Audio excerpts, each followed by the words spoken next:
it's just defensively for you all. They missed 17 straight threes from the first to the third.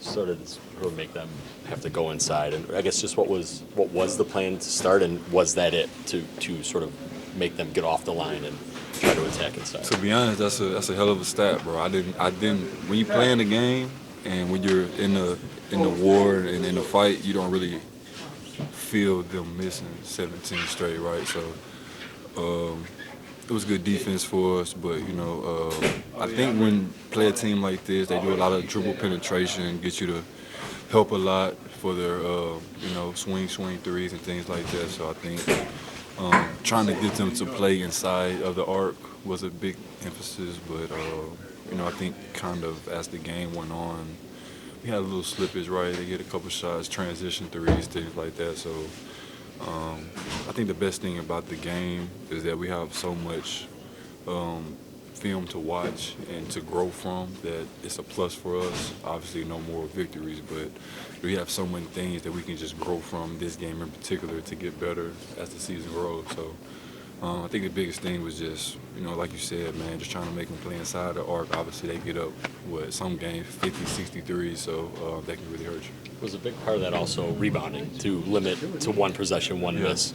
And I know you were a big part of that too. Yeah, I just think, man, for the most part, man, when you look at our team, throughout the stretch, we won games, but throughout those games, we kind of got out-rebounded, right? So I think the biggest thing was just emphasizing closing the defensive possession out with a rebound, and then trying to get easy baskets, early picks, high pick and rolls, get downhill, get easy baskets for our guys.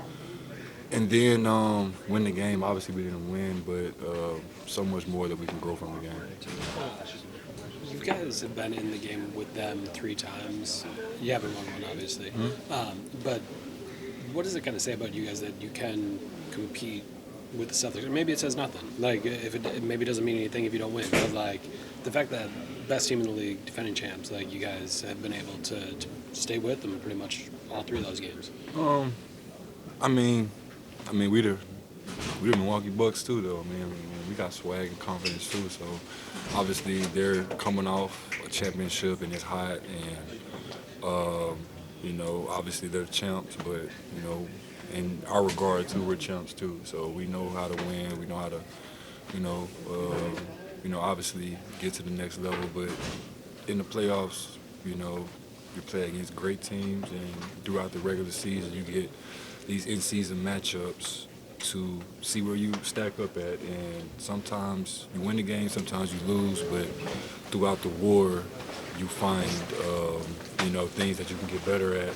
And we've had so many, obviously, like you said, been in the game 3 times. There's so much film that we can watch from those games that later down the line could be very, very, very valuable to us. So kind of good.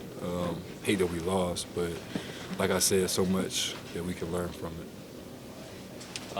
Kind of lift to have 22 back out there?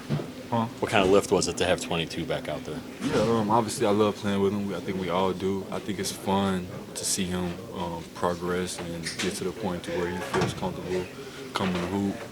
It's kind of cool to see his first basketball and 1-3.